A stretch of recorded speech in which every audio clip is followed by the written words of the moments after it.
Welcome. Welcome, Congresswoman Pressley. Hello. Thank you. From the great state of Massachusetts. That's right. We got some fans here. All right, we got a fan club. Anybody from Massachusetts here? Okay, represent. All right. Thank you for coming to Texas. Of course. Yes. Yeah. Well, thank you. And thank you all for coming to listen to this conversation, this important conversation. I do want to tell you, I'm Amber Payne. You know the Congresswoman. I'm Amber. I'm the publisher of The Emancipator. The Emancipator is a nonprofit newsroom focused on exploring solutions to racial inequity and helping people to understand how racism impacts us all and what can be done about it. And I think that's why we're here today, because there are people who are trying to do something about it, about the inequities that we see. And they might be in our community, they might be in our legislature. So thank you, Congresswoman, for being here to talk about your work in this space. Yeah, Amber, thank you for having me. And I want to say, especially in moments like this, the work of the Emancipator is so important. You know, there's so much misinformation, there's so much disinformation. So the role that you're playing is so critical in informing and empowering communities at a time when, given a hostile administration or you know, White House, a weaponized Supreme Court where people might feel powerless. But information is power.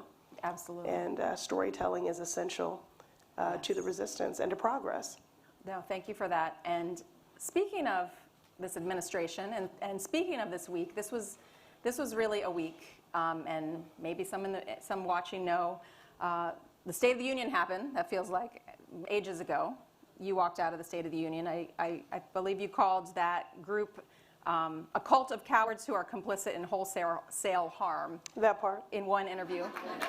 If you didn't catch that, a cult of cowards who are complicit in wholesale harm, okay? The week ended with you being shouted at by a Kentucky representative as you were trying to enter something procedurally into the record. And I think maybe a lot of people may have seen that go viral.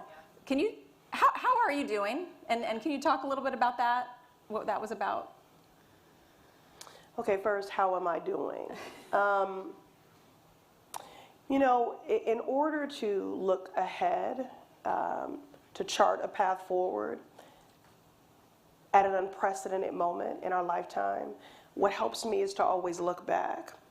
And we are still very much in the civil rights movement. And so what I look to as a guide are the earliest chapters in the civil rights movement. And I keep going back to that final writing of Dr. King's and that urgent question being posed, where do we go from here, chaos or community?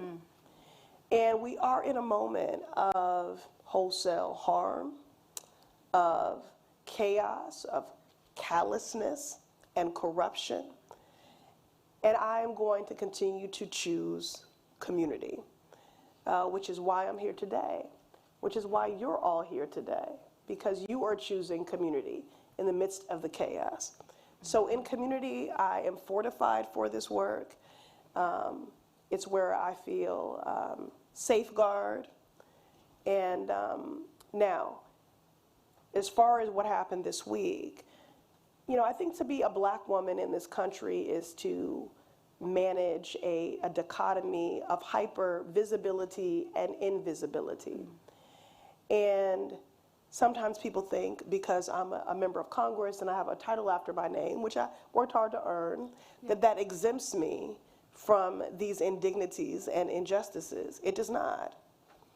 So whether you are a 12-year-old black girl experiencing criminalization in your school for wearing your hair in an ethno-Afrocentric hairstyle and being pushed out of the classroom, or whether you are a member of Congress, I'm still a black woman and I still experience these harms.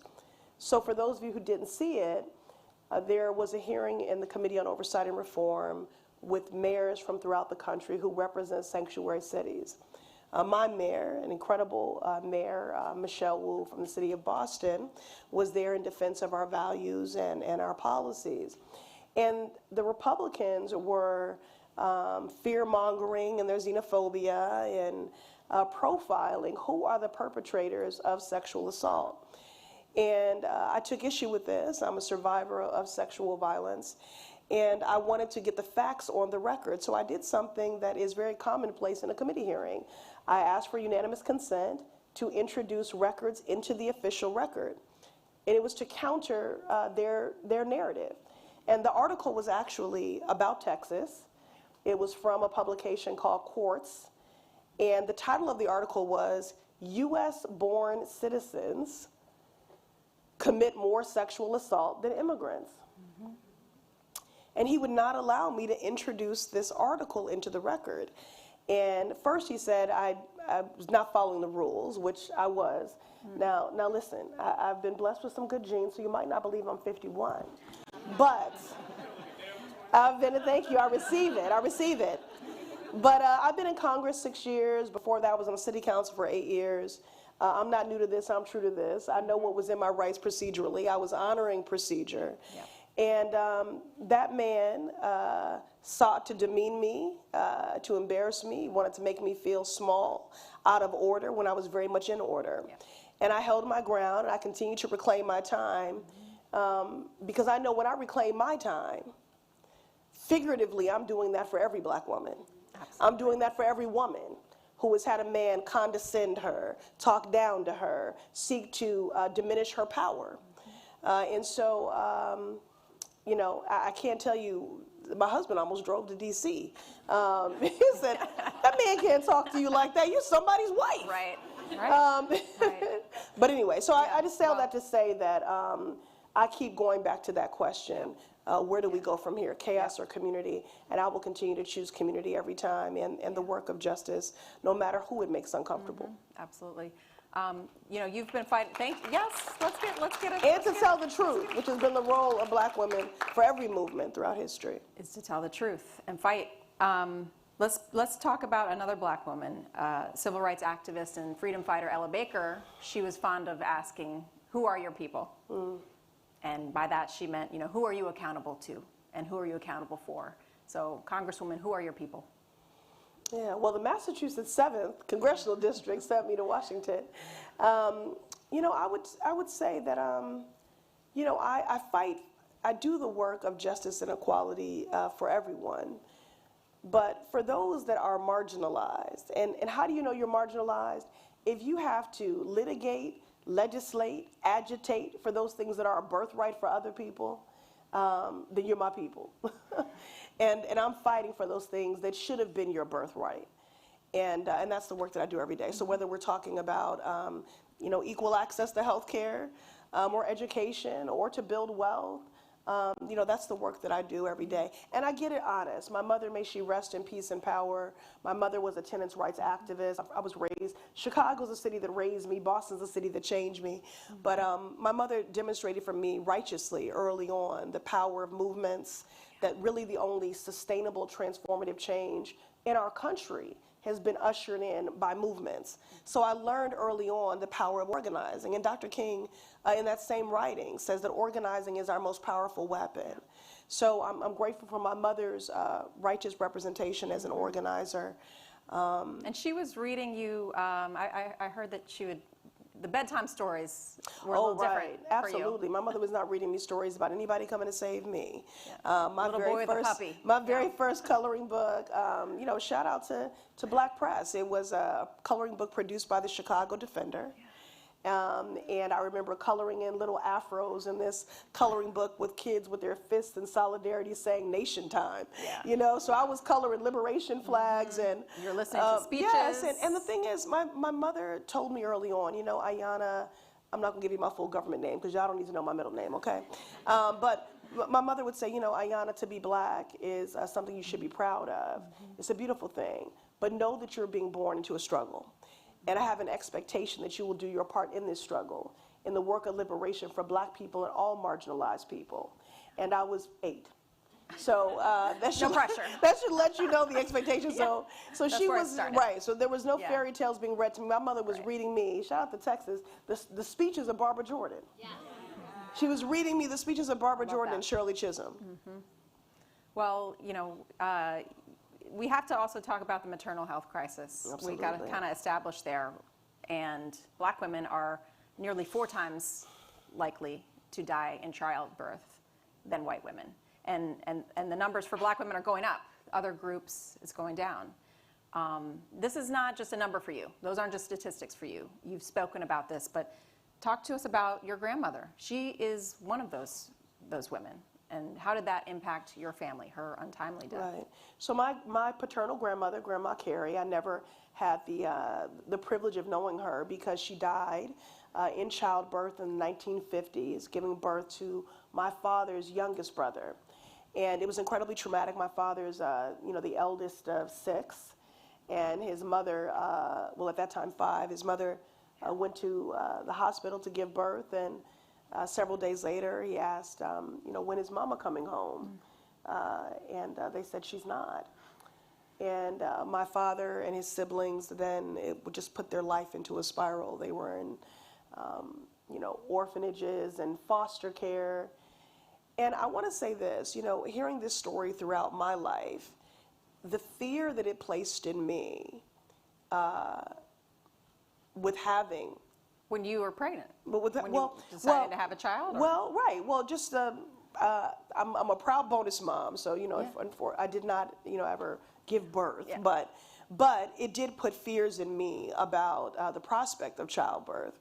But the reason why I'm glad that you're starting with this, and he asked sort of my origin story in this work of abortion access and women's health and reproductive freedom, is when we hear these incredibly heartbreaking and devastating stories in Texas and beyond of women who have been denied care and have been bleeding out, and doctors in this state, in other states, afraid to perform essential health care for fear of being incarcerated. That's real. That does not just affect one person. You have to remember that these are women who belong to families, who belong to communities. And that's a big part of why I do this work, because I don't want to pass on to my 16-year-old daughter generational trauma. Right. I want to pass along to my daughter generational joy. And that's why it is so important that we do the work actively of being anti-racist within our healthcare system, and that we are disruptive. And look, the fact that most people are even aware that there is a Black maternal morbidity crisis is a testament to advocates and activists and the many families who have been impacted, who told their stories. Now look, I look forward to a day where people do not have to relive or weaponize their trauma in order to compel action from their government. Yes. And yet, I'm grateful every time anyone does it. And because of people telling those stories in the midst of their own trauma and still seeking to advance their own healing and justice for their loved ones, we have had a momnibus bill. We have a Black maternal health caucus. This was a priority of the Biden-Harris administration, something Vice President Harris spoke about. So I just offer that to say that when you're wondering what is really the strength and the power of movements or of storytelling, you all are saddened by, but it's not news to you, this statistic of Black women 3 to 4 times more likely to die in childbirth or post-birthing complications, and that is a testament to the movement. So shout out to the movement. Because government, I don't mean to give short shrift to the power of government in that I am in the government, but government does not lead. More often than not, it doesn't lead, but it does respond. And the fact that now this is an issue that is a part of the mainstream is a testament to the power of movements. But my grandma, Carrie, I have an ancestor wall in my home that keeps me grounded and anchored on who I do this work for and who I'm accountable to. And I have a picture of my grandma, Carrie, because the fact that she died in childbirth in the 1950s and that we still have those devastating statistics in 2025 is a grave injustice, unconscionable, and here's the most important part, preventable. Right. Preventable. Yeah. Just to continue your origin story or wrap your origin story, I do want people to understand how you come to this work. I mean, you've spoken about being a survivor of sexual violence.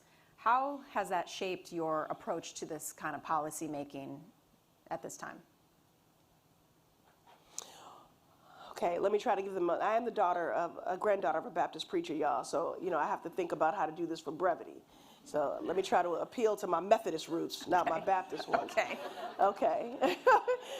Okay, all right. So first and foremost, I talked about my mother as a righteous role model, as an organizer, but she also was a role model in the indignities and injustices that exist in society and in our healthcare system.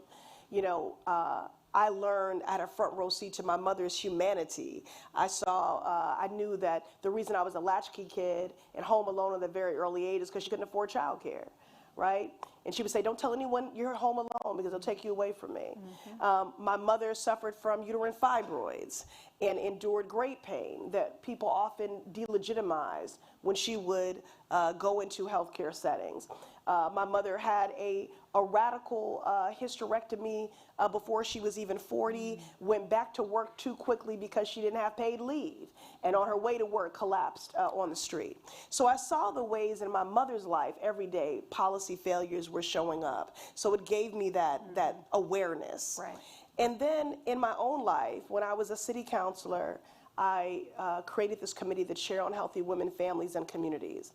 And I was working to get a comprehensive sex and health education curriculum that included, sexuality, and that was just holistic. Yeah. Because all the data supported that schools that were only teaching abstinence had the highest rates of STIs and unplanned pregnancies. Data. And so in doing that work, I learned about a fight to change the parental consent laws in the Commonwealth of Massachusetts. Yeah. And so at the intersection of advocating for this comprehensive sex and health education curriculum in our Boston schools, which it took me 4 years to get past, but we did get it, including access to condoms. What it brought up for me in this work around the parental consent law is that as a survivor of a near decade of intra-family sexual abuse, and I don't say that to make anyone uncomfortable, though I have no qualms about making people uncomfortable in the name of progress. But the reason why I share that story is because it is not my shame. I used to think it was my shame to carry. It is not.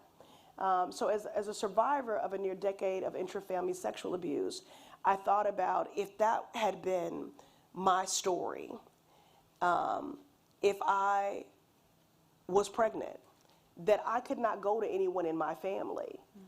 And I did not want anyone that had experienced the type of abuse that I had experienced to be unable to get the care that they needed, to make, to take, as a survivor, to take that agency over your body and to get that health care. So that's, what brought me to specifically the work of abortion justice and access was the work of changing parental consent laws in the Commonwealth of Massachusetts. Yeah, thank you for that.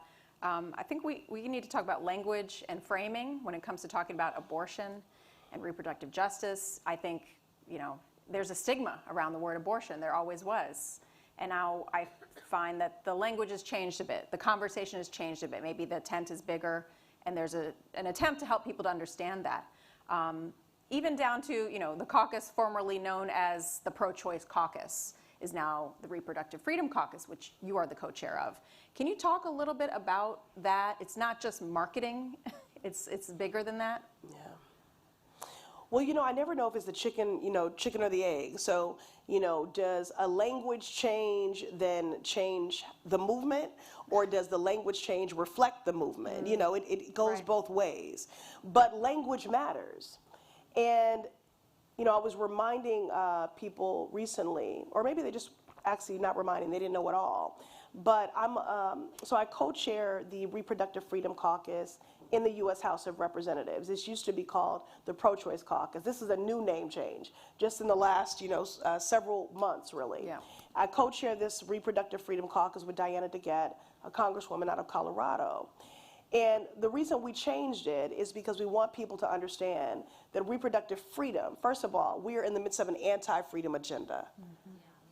With this weaponized White House, this hostile White House, weaponized Supreme Court, weaponized district courts, federal courts, right? It's an anti-freedom agenda because all freedom begins with your body. So we want people to know this is a matter of freedom. Yeah. Secondly, that this is about abortion access, yes, and it is about miscarriage management, yes, And it is about birth control and contraceptives, yes. And it is about IVF. It is about the full range and spectrum. So that's why we've renamed it.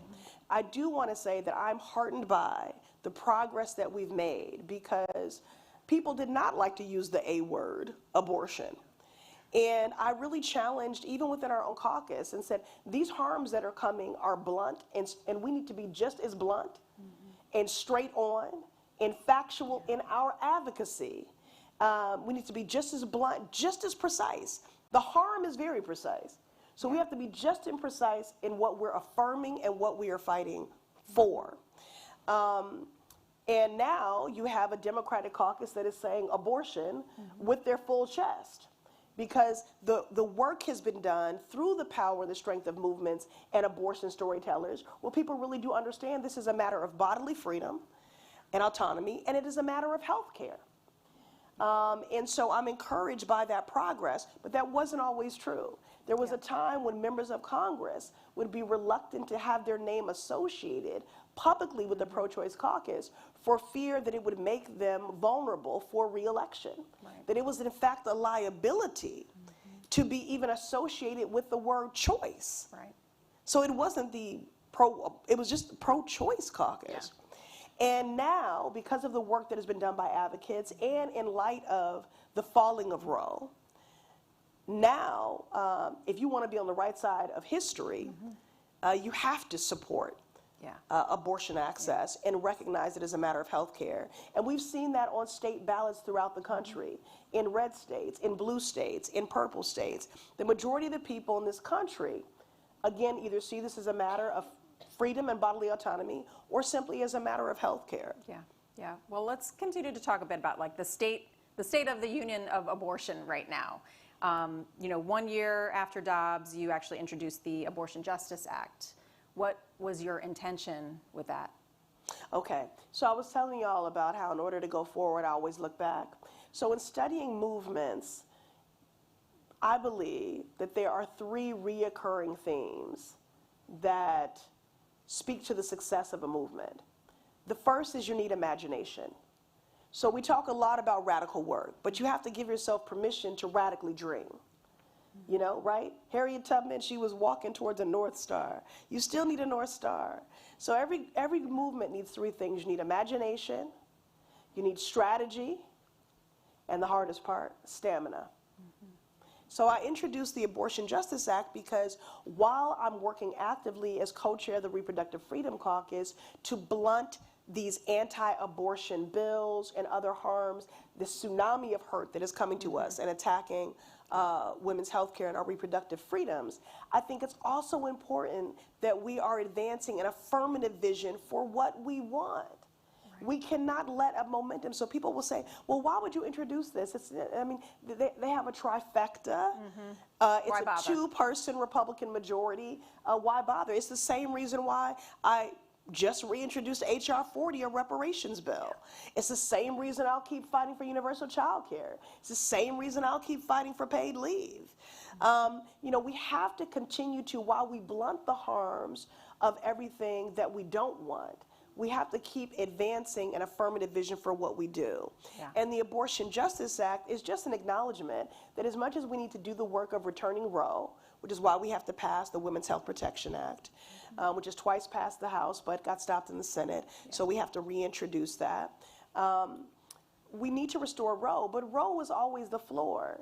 It was never the ceiling, because there were still many people, because of the Hyde Amendment and other things, that were being denied access to essential life-saving health care. So the Abortion Justice Act is my love letter to the movement, and it removes systemic barriers. It would mean a robust federal investment in research, in facilities, in doula care.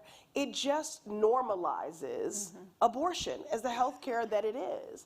And it says that regardless of your immigration status, regardless of your zip code, regardless of your income, regardless of your background, that you should not be denied access to health care.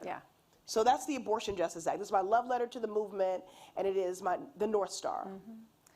Yeah, It's the imagination. It's the it's radical dream, radical which we have to imagination. keep. Yes. Right, which we have to keep going. Absolutely. And bring people in.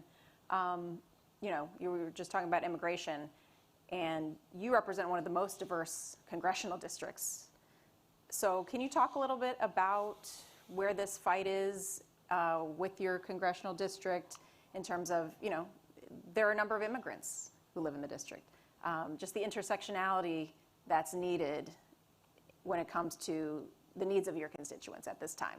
Sure. Yes, I do represent a district that is very diverse, vibrant, dynamic, also incredibly unequal. In a 3-mile radius in my district, from Cambridge, home to Harvard and MIT, to Roxbury, one of the blackest parts of my district, life expectancy drops by 30 years. Wow. And median household income by $50,000. And I do, you know, represent many mixed status families, people that are both asylum seekers, DACA recipients, TPS, temporary protected status holders.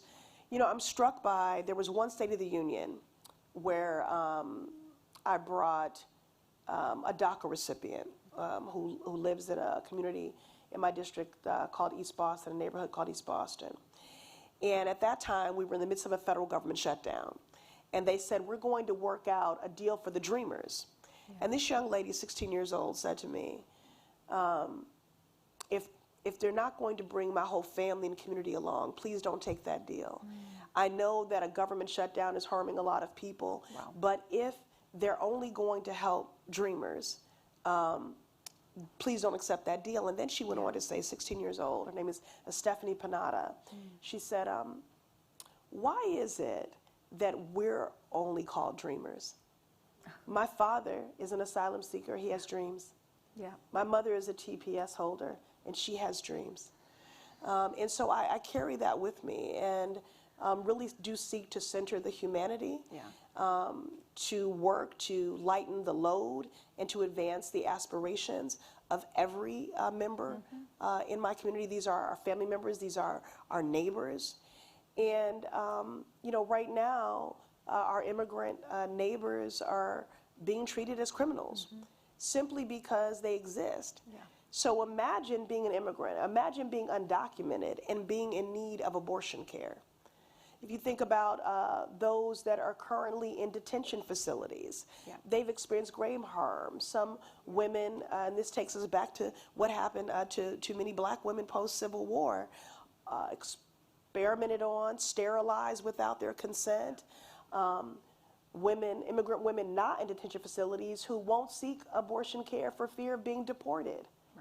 Or don't even know it's their rights, or because of barriers, language, you know, barriers in access. And so it is this representing multiple marginalized identities and then experiencing a layered oppression because of layered and unrelenting coordinated attacks from this White House down to state houses. So we have to be very, as I said, every movement, imagination, strategy, stamina, and a big part of our strategy right now, our defensive strategy, is litigation. Yeah. It is the courts, you know. And the other thing I want to say about immigration is, and this is why storytelling is so important, is that a lot of people define the issue of immigration just by Central America or the Latino community. And I represent the 3rd largest Haitian diaspora in the country. I actually co-chair the House Haiti caucus. I also represent a large AAPI constituency, in particular South Asian. And so what you will find, not all immigrants are being criminalized, right? There are many Canadian immigrants, there are many Irish immigrants, there are many immigrants. But there's a disparate impact of unjust policies, immigration policies, and criminalization of our black and brown migrants in particular. Yeah, and so even when I say with the AAPI community, the darker hued South Asian experience disparate harm based on these policies. Yeah, yeah. Well, I mean, we're speaking to a lot of the intersectionality of this movement, and I want to also give you a chance to talk about the Disability Reproductive Equity Act, because disabled people need care too. So how have you, what led to that, and what did you learn from that?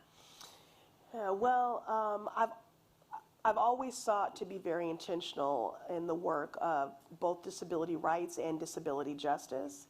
And so when we're talking about, again, those constituencies and people that have to litigate, legislate, and agitate for those things that are birthright for others, that includes the disability community. But they're not often cited. They're not often included. And as someone living with the autoimmune disease, alopecia totalis, I consider myself a member of that community as well. And so that's also important to me. And the truth of the matter is that disability justice is reproductive justice. And the disability community has long experienced stigma, unequal access to health care, systemic barriers, and all of their care. And that is true for reproductive healthcare access as well. So I just wanted to name that. Policy is my love language. Like I said, the Abortion Justice Act, that's my love letter to the movement.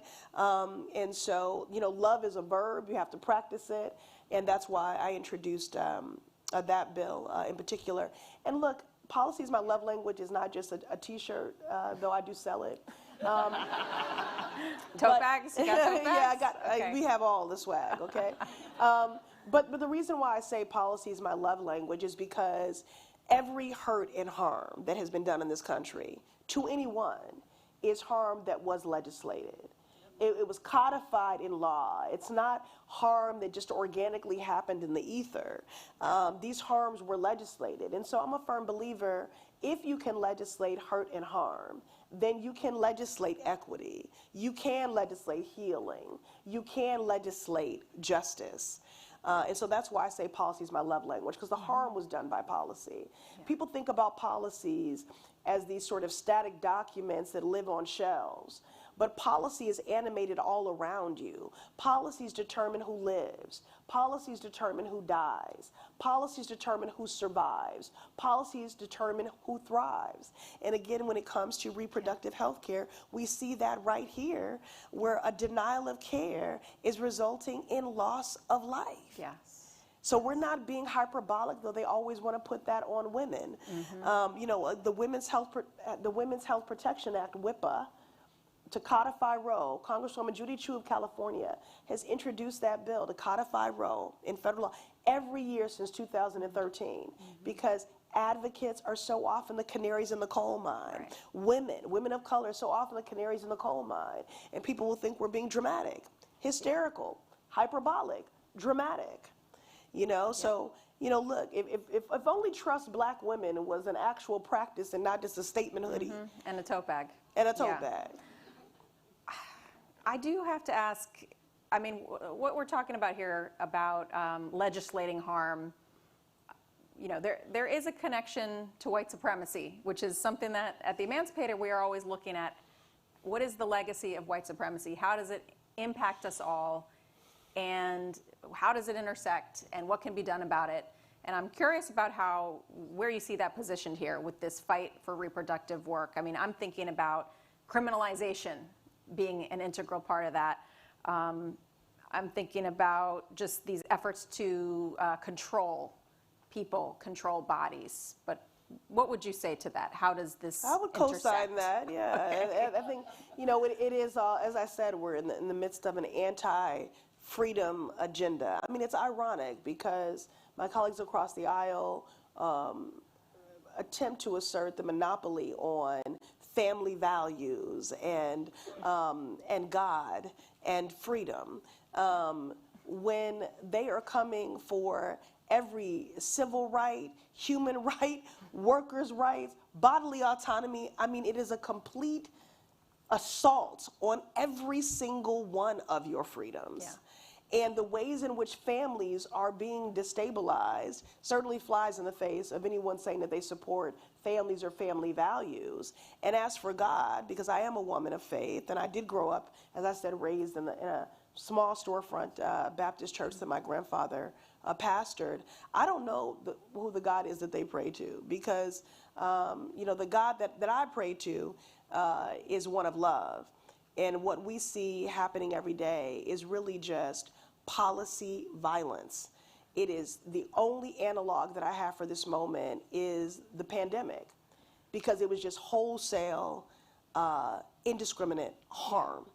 And that's what we find ourselves in now. Now, when it comes to reproductive freedom or the roots of the anti-abortion movement, it is rooted in white supremacy, because before the Civil War, Black women were doing what they've always done, which is on the front lines of healthcare, of care. And after the Civil War, white doctors in their dominance wanted to marginalize Black midwives. And in fact, the American Medical Association denied Black women entry into that organization. So that work reminds me very much of this assault on diversity, equity, and inclusion. Yeah. Right? Because I think people think... Let's talk about that. Yeah, I think people think DEI is, and I want to say it every time, diversity, equity, and inclusion, okay? It's so important, right? Because we've talked about how they'll take things like critical race theory, CRT, or BLM, the Black Lives Matter movement, and now diversity, equity, inclusion. All of these things become proxies to justify anti-Black racism. Yeah. And so we have to name it every time: diversity, equity, and inclusion. And so what does that mean? It's not just workforce. It affects your ability to access a Black doctor in healthcare. It affects higher education. It affects philanthropy. It affects, I mean, look, they're working actively to dismantle the Department of Education and all those civil rights protections that we fought for. So dismantling of diversity, equity, and inclusion, just know, though I do believe it is anti-Blackness on steroids and will have a disparate impact on Black people, dismantling diversity, equity, and inclusion harms everyone, because diversity means all people. It means all people. It means women. It means disabled people. It means people in rural communities. It means veterans. It means people of color. Diversity means everyone. So a dismantling of diversity, equity, and inclusion, although I do believe it will have a disparate impact on Black people, and it is, that everyone will feel the domino effect of those divestments. Yeah, I mean, I would say that's also just, that's again talking about narratives and framing and showing people, like, who are the benefits? Who is benefiting from these DEI programs? It is not just Black and brown people. It is women. It is white women. There's a whole many different groups who are benefiting. And now they're eliminating words. I mean, this is not a drill. I mean, we are really in a nationwide extremist march towards a ban on abortion, towards authoritarianism, towards fascism. I mean, when you think about freedom, and that's starting with your body, let's switch the language. What is a nationwide ban on abortion? It is a nation of forced birth. A nation of forced birth. In a country where we do not have universal child care, where we do not have paid leave. And so it bothers me when people say abortion is a social issue. It is a healthcare issue. It is a freedom issue. It is an economic justice issue. And also, by the way, so is diversity, equity, and inclusion. So it's not just altruistic and good value. It's good business. Right, right. It supports the bottom line. It's the engine of this country. And again, all of these things are connected. Yeah, I want to go back to what we're talking about with faith and coming from faithful communities. You know, I was certainly raised in a household where it was a very abstinence-first household. So just, I'm curious about, we're talking a lot about how you've talked to, you're talking with your fellow lawmakers. There's the language of the legislation and the caucuses, but what about just with the people? Because I'm curious about the faith communities, and if that's also something that what those conversations are like to work with those communities and try to reduce that stigma around the A word. Well, actually I've been very heartened by the fact that in interfaith organizing spaces, the majority of faith-based people, whether you're talking about your churches, your synagogues, your mosques, have been very supportive and have been a part of this movement. And I'll say especially the Black church, actually, because they recognize that if you're looking at a landscape of forced birth, and Black women are still 3 to 4 times more likely to die in childbirth or post-birthing complications, that this is quite literally a matter of life and death. And also, you know, even though we still have not enshrined gender equality in our Constitution, and we should talk about that because I also co-chair the Equal Rights Amendment Caucus. I mean, very simple, right? Equal rights under the law shall not be denied or abridged by the United States or any state on account of sex.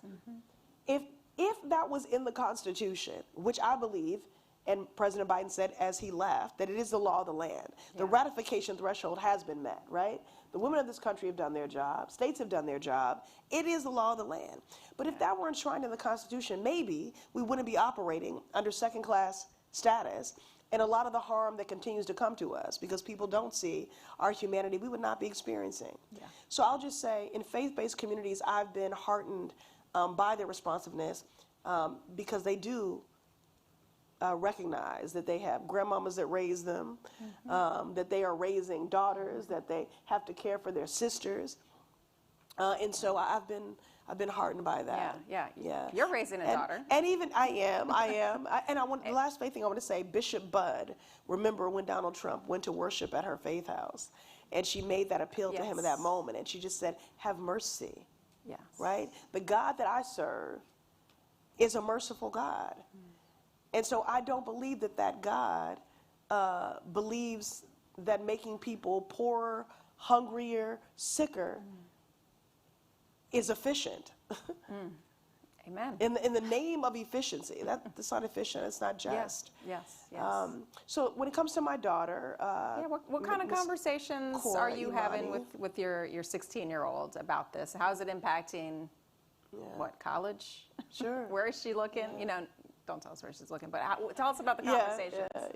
No, well, my husband and I, we have very frank conversations with our daughter about everything from, you know, consent to just her health, her well-being, her body, her autonomy. And, you know, I remember the day of my daughter's 8th grade graduation was the same day that Roe fell. And I started the day out so optimistic, so hopeful about her future, and I still am. Again, you have to cling to that. But while we were at her graduation, we learned that Roe had fallen. And I was immediately filled with dread, thinking about the world my daughter would be navigating now, and that she would be growing up with less rights than I grew up with. And now we're, you know, looking at schools, and sometimes she'll name a school, and as much as I want to support her in her dreams and her trajectory, however she sees it, there are some that I say that's a non-starter because I couldn't imagine sending my daughter to school in a state where she would not be able to access health care. And so the fact that that's even a part of the calculus right now speaks to the stakes in the moment that we find ourselves in. I mean, there's data showing that people who are deciding where to live, where to move to, who have families, they are making those decisions also based on. Well, shout out to Massachusetts because a lot of people are choosing Massachusetts. Come to Massachusetts. They're choosing Massachusetts for that reason, you know, and I'm so grateful to, you know, our governor and our attorney general and certainly the mayors in my district and their whole of government response and defense of abortion access, and passing state legislation so that when people do come to the Commonwealth of Massachusetts as a safe haven, that they are either providers or patients will be protected from any legal actions. You know, Amber, this is wild, but many years ago, when I was on the Boston City Council, I had a square dedicated to a Black man, a doctor. His name is Kenneth Edelin, who in the 1970s was convicted of manslaughter for performing abortion care. And when I first learned that story, and I said, I want to have, you know, they wanted to have this square dedicated He had recently passed away, had passed away. And I didn't know the story. And I said, that is wild. Yeah. And that's not even that long ago. You know, I was born in 1974. I think this happened in 1972. But to think that we find ourselves in that moment again, because I want people to recognize that it's not only just the patient seeking abortion care that is being criminalized. Prescribers are being criminalized. Providers are being criminalized. So I want to encourage all of you in your activism that it is not only doing the radical work of organizing in resistance, but, you know, support your abortion care providers. You know, drop some cookies off at Planned Parenthood. I mean, honestly, affirm people that are putting themselves in harm's way every day, because that is the moment that we find ourselves in. So make sure that the movement is practicing radical love and affirmation and not just radical resistance. All right, I hope you guys wrote that down. Okay, she's dropping some things for y'all to do. But what you're talking about, even just this week or very recently, it was a New York doctor who sent abortion medication to a Louisiana teen. Oh, where? Texas. They sent it to Texas. Right. Yes. And now they're trying to criminalize that action. Right, and The actually, Attorney forgive me for not naming it earlier when I said with reproductive freedom, right, that it is not just about abortion access, it is also about birth control, contraceptives, IVF. I didn't name mifepristone. So it's also about medication abortion. And so the Comstock Act, you know, the issue there is that they would make it illegal to send these medications by mail. And by the way, there's so much misinformation out there about medication abortion. Clear it up. And mifepristone specifically. It is safer than Tylenol. It is, and Viagra.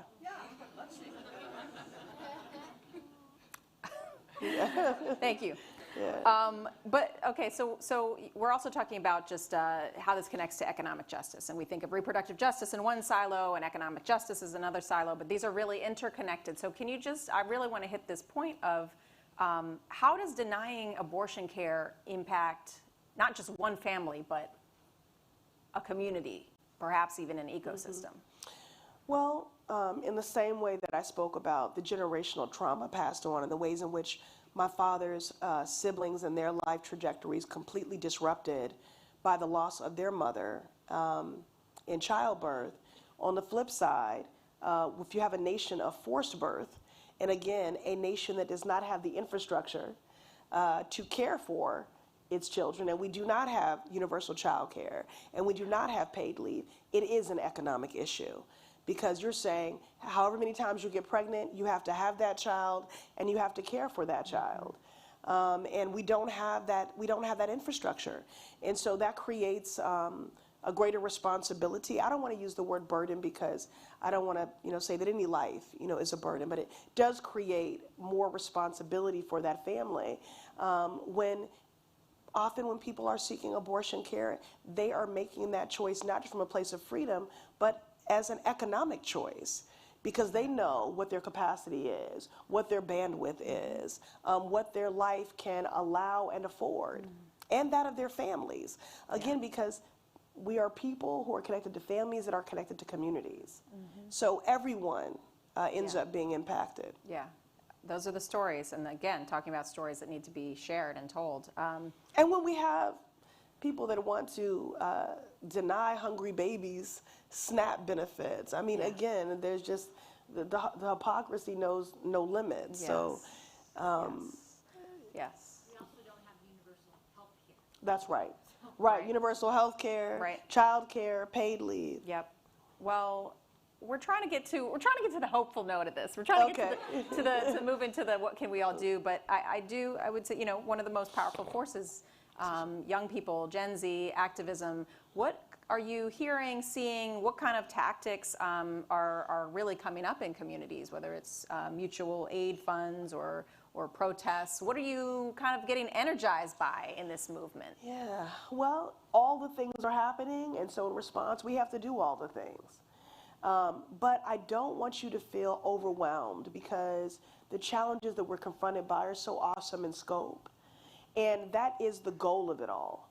That is the goal of authoritarianism, that you would concede and relent to these proposals, this dystopian view that they have for this country as an inevitability. So you cannot surrender to that. These are not inevitabilities. And in fact, as you see every day where they're seeing what evil noodle they can throw up against the wall and see what sticks, that much of it is lawless. And so with the defensive strategy of the courts, we've been able to bat down a lot of these things. So what I want to say to you is, it is easy to feel overwhelmed. It is understandable to be overwhelmed, and that is a part of their strategy. So do not accept that these proposals, that this vision that they have for our country is an inevitability. It is not. We can resist, we can obstruct, and we must. The other thing is, do what you can where you are with what you have. So some people are going to hold the microphone. Some people are going to work the tech to make the microphone work. Some people are going to hold a sign. Someone else is going to create the sign. Some people are going to lead the march. Someone else is going to pack the lunch for the people leading the march. So find your way, and whatever your gift is, bring it to these righteous fights. So I hope that makes it feel more manageable and less overwhelming, because it's just you thinking about, what do I uniquely do that I can bring to this? And I also want to speak to, since this is about we're Southwest, I want to speak to the creatives in the room, because there is no resistance without the art. There's no resistance, there's no revolution without art, without creatives. And so maybe you're not going to be leading the resistance march, but I'm just as grateful for a freedom song that you sing or that you write, or the poetry that you write and lend to that movement. That matters. Again, I said I'm using as an analog for this moment the pandemic. Think about all of the new ways that we started organizing.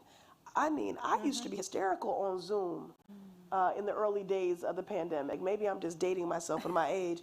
Y'all were used to Zoom, but that was a leap for me. But now that is something that we use all the time. Yeah. And as someone doing the work of disability justice, we had a bed-in the other day where we were able to organize in that way by Zoom, right? So it did give us the blueprint for new ways of organizing. Yeah. Think about all the mutual aid that we stood up. Remember, chaos or community. Choose community. Get to actually know your neighbors. You don't know, you might need to borrow some toilet tissue from them if these tariffs become real, right? You don't know. We might need to be feeding one another. I mean, look at all the things during the pandemic that government said could never be done, that community said could never be done, but suddenly we were doing, because we stood up, so new infrastructure emerged. And then I also want to give you something more concrete that you can do, which is to support, since this is a repro conversation, support abortion funds. You know, those funds are essential for people who need to travel to safe haven places like the Commonwealth of Massachusetts. They needed to pay for childcare, they needed to pay for travel, they needed to make up for money that they're missing out on because they're missing work. So support abortion funds. And then, excuse me, and then the second thing I would say is, if you're someplace and you can buy a lot of Plan B, stock up on it, and then enter your chat group and let people know that you have it. Ooh, yeah. I hope you all wrote that down in your notebooks.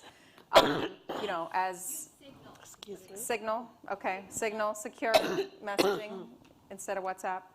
I mean, I think what you're saying, resistance is critical in movement in times like this, and you're giving people ways to turn their grief, pain, or confusion into action. In your own unique and authentic way. You know, I'm not going to do what you do, and you don't have to do what I do. But we have to do something. Say something while I cough. Well, I mean, what I wanted to say. Sorry, you got some water? I just have a little bit of a. I'm thinking about the Audre Lorde quote, just your silence will not protect you. That's right. And where, and I'd read that you read some poetry during the pandemic. You were like really diving in. Yes, sorry, y'all. Thank you. I want these timekeepers to give me my time back. I see this clock ticking. Y'all need to show some mercy to your girl. You know, battling a little something, but I said, I got to get there. No, Go ahead. thank Yes. you. I'm trying to get to the end here, but Yeah. I wanted to give you an ending note. But I do think, I mean, for everybody here, I will go. I'm going to plug the Emancipator. If you haven't followed the Emancipator yet, follow us on all the socials, _Emancipator, on Instagram, on TikTok. We're on Blue Sky. We're on YouTube. We're streaming this, www.theemancipator.org. We're trying to have these conversations and try to be in communities with people and talk to them about solutions. I like that you're kind of giving all these solutions. But to leave us, to run us out, you know, your silence will not protect you is something that sticks with me as a journalist, as a storyteller. And I'm wondering what you want to end on. Okay, two things. Cecile Richards, you know, a hero to all of us. I don't know if you saw the one of her final interviews in the midst of her battling cancer, and people said, you know, sort of, what are you doing out here? And she said, you know, because the question will be asked in the future, what did you do when everything was at stake for the country? And she said the only acceptable answer will be everything that I could. And so I return to those words often. The second is, I'm an Aquarius, and so I love affirmations. Shout out to all the Aquariuses in the room. One of my siblings in the movement, Brittany Packnett Cunningham, gave me an affirmation during the occupants' first White House visit, as it were. And I have returned to that affirmation every day, and I want to share it with you. It is that I choose the discipline of hope over the ease of cynicism. And I choose fortitude over fatalism. I choose the discipline of hope over the ease of cynicism. And I choose fortitude over fatalism.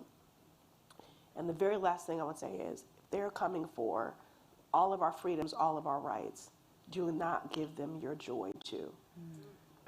So please be intentional in the informing and preservation of your joy. This is a justice movement, but it is one of joy too. Thank you so much. Congresswoman Ayanna Pressley, thank you for being with us today. Please. Thank you, everyone.